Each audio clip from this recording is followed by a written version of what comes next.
The old mansion stood alone. It loomed over the village like a watchful beast. People called it the Whispering Shadows. The name sent chills down their spines. No one dared to go near it. The mansion was ancient. Its walls were grey and crumbling. The windows were dark, like empty eyes. Legends whispered about the mansion. They said it was haunted. Villagers told stories of people who vanished. Those who dared to enter were never seen again. Some returned, but they were different. Their eyes were vacant, their smiles were gone. The villagers feared the mansion. They warned their children to stay away. The Whispering Shadows held a dark power. It was a place of mystery and terror. Emily was a young journalist. She loved a good mystery. She had heard the stories about the Whispering Shadows, but she didn't believe them. I think the stories are just superstitions. I want to find the truth. She decided to investigate the mansion. She would uncover its secrets. Many had tried before her and vanished. Emily was determined to succeed. She packed her bag with a flashlight, a notebook and a camera. She was ready to face the unknown. Emily wouldn't listen. The mystery was too tempting. She was determined to uncover the truth. S3, please don't go. S2, it's too dangerous. It was a cold, grey afternoon when Emily set out. The forest was silent, the trees were bare, their branches reaching out like skeletal fingers. The path was overgrown with weeds. The air grew colder as Emily went deeper. A thick fog rolled in, making it hard to see. Strange shapes seemed to move in the mist. Emily's heart pounded in her chest. She could hear the whisper of the wind through the trees. It sounded like voices whispering her name. Emily shivered. She was determined to press on. The mansion loomed before her. It was even more imposing up close. The walls were covered in ivy, like long, grasping fingers. The windows were dark and empty. The front door creaked open as if inviting her in. Emily stepped inside. The air was heavy and still. Dust covered everything. Emily wandered through the house.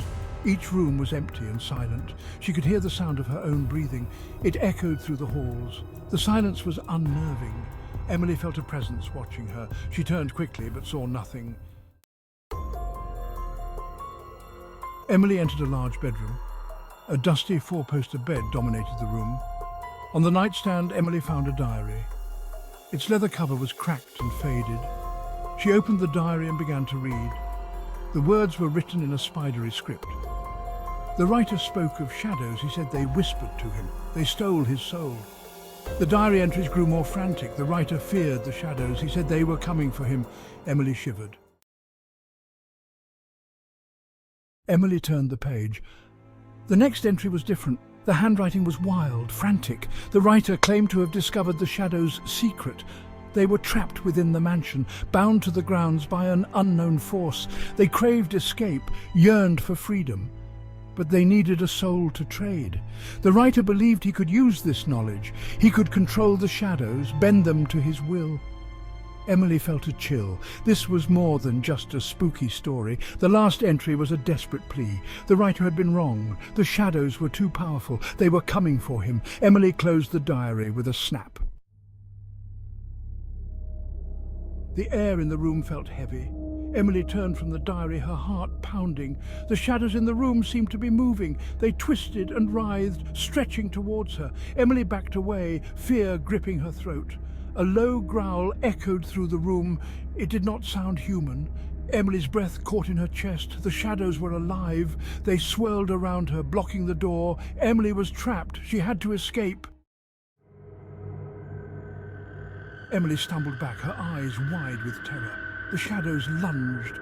She screamed and ducked, scrambling away from their grasp. Adrenaline surged through her. She ran for the bedroom door, throwing it open and racing into the hallway. The shadows pursued her, their forms shifting and swirling. Emily could hear their whispers, cold and menacing. She dodged through the hallways, her breath coming in ragged gasps. Emily had to escape the house, escape the shadows. The mansion had become a death trap. Emily burst out of the mansion and into the night. She didn't stop running until she reached the edge of the forest. Looking back, she saw the mansion silhouetted against the moonlit sky. The shadows remained within, trapped, but Emily knew they were still there, waiting for the next soul to claim. She had escaped, but the experience changed her. Emily never returned to the village. She never spoke of what she saw that night. The memory of the shadows haunted her dreams. She carried the fear with her, a constant reminder of the darkness that lurked in the mansion. The mansion still stands in the dark wood. The villagers still whisper tales of the whispering shadows. They warn travelers to stay away. No one dares to enter the mansion now. It is a place of fear, a place where shadows whisper and souls are stolen. Emily's story serves as a warning. The shadows are real. They are waiting. The mansion in the dark wood holds its secrets close. The whispering shadows remain.